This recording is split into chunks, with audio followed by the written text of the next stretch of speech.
I'm going to do a real quick review of my favorite guitar. This is, well, actually, I can't say this is my favorite guitar. I think it's tied with another Chapman, actually. So this is the Chapman Ml1 Pro Sun. Color is Sun. I have an ML3 Telly that I love. I love that guitar. It's all mahogany. It's nothing like it. But this one is, I'm not a solo guitarist at all. I'm terrible, but it's just so easy to play. It's so smooth. This whole thing has a maple neck, obviously. It's a neck through. I believe these are mahogany wings. Yep, mahogany wings. Maple cap, carved maple. I don't know if you can see the grain in that, but it's not like crazy like detailed, but it's pretty damn detailed. You can see the book match and you can see the quilt in there. It's not a gloss finish, so that's probably why it doesn't pop, but it looks nice. And the maple cap on this thing, if you can see it right here, if you can see that right next to the neck, it's thick. I mean, that's almost an inch right here, which I believe from watching the documentaries and the YouTube videos, the Chapman videos, I believe it's the thickest maple cap you can get in this price range. Stainless steel frets, ebony fretboard, locking tuners, which are awesome. Makes tuning easy. Obviously, stays in tune. Has the reverse headstock that a lot of people don't like. I have a friend that hates them. I don't mind it. It actually has grown on me.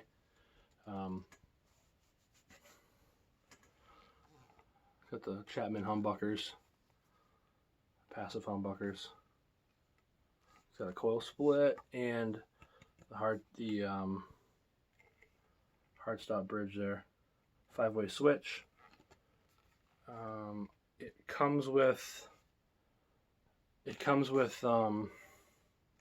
strap blocks. I don't know where they are, but it does come with strap blocks. This cost me $1,200 a couple years ago, right when they first came out in the US. I couldn't afford it, but I bought it anyway because I'm an idiot. I got it from Riff City Guitar, and yes, they did send me a cookie. Actually, they sent me a cookie with this one. They did not send me a cookie with my other one, with my ML3, which I was a little bummed about, but that's okay.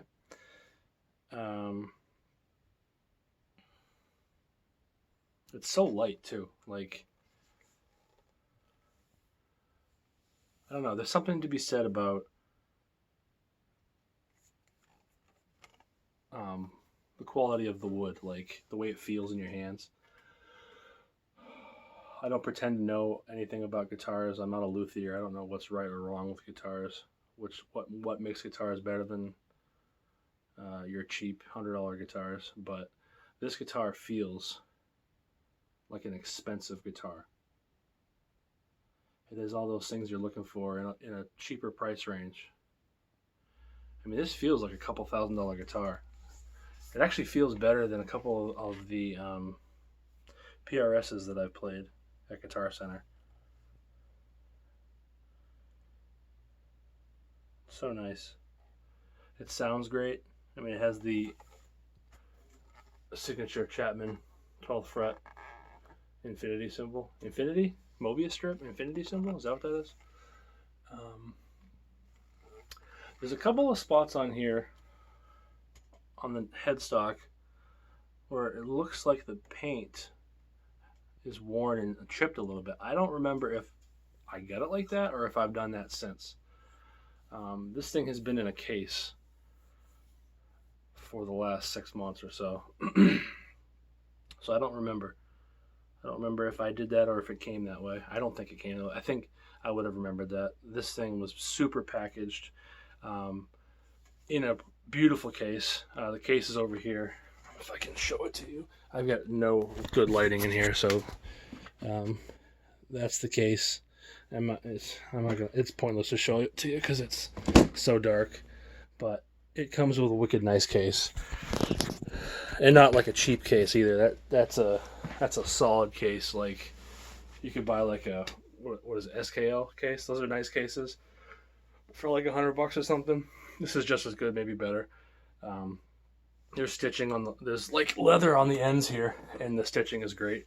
I got a case on Amazon for $54 for my what did I buy it for? Oh, I bought it for my Fusion Pro Harley Benton guitar because it's a cheap guitar, which is not really cheap. It's like $300. It's a great guitar, but I wanted a cheap case for a cheap guitar. That case is awful. It's made by ChromaCast on Amazon. $54. Don't buy it. All the stitching is falling apart. That case, the Chapman case is great.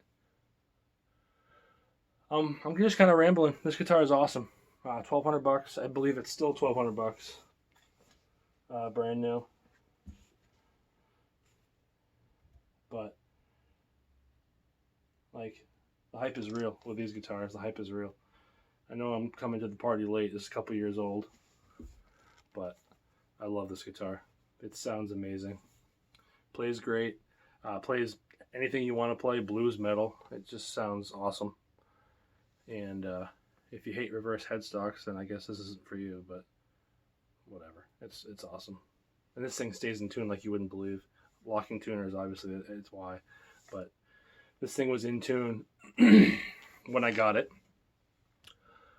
Played the crap out of it. I played it constantly. Threw it in the case, and it's been sitting in the case for 6 months. Still in tune, which you know it should be, but still in tune. Came with the Dario strings like they all do. I did, however, I broke this friggin' high E string 4 times because I've got like a guitar wall mount thing up here, and for whatever reason, every time I'd put it in, over and over and over again, I would catch that string and pop it. So finally I said screw it, and I got a higher gauge string on for the E string because I just kept breaking it because they were so small. I'm not sure what size they might have been 8s. They were tiny strings. I got sick of changing strings, so I put a higher gauge on there. That's it, guys. $1,200. Chapman Ml1 Pro. Awesome guitar. I realize that this review is pointless. Who the hell am I? You're not going to buy a guitar based on what this idiot says in the basement, but why not? I feel like making a video. Stainless steel frets. Did I say that? Ebony fretboard. I feel like I'm missing something, but whatever. Look at it, gorgeous. The front of this thing is more, it has an orange tinge to it. So if it looks orange on the screen, it does have an orange tinge to it. Sun. I mean, it's red, but it's, you know, it has that orange tinge to it. Although my wife says I'm colorblind, so it could be more red than I think. But the back of it on the wings, you can really, I mean, you can see it there.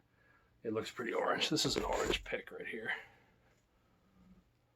So, yeah, I mean, it definitely has an orange tinge to it. Even the grain and the maple on the neck is incredible. And this is the thinnest neck of any guitar I've ever played. I can't even think of one that's this thin. It's crazy. That's like an inch thick. Look at that thing. It's weird. It's like, it's so thin. Am I saying thick? It's the thinnest neck of any guitar I've ever played. Sorry. That's it. Buy it.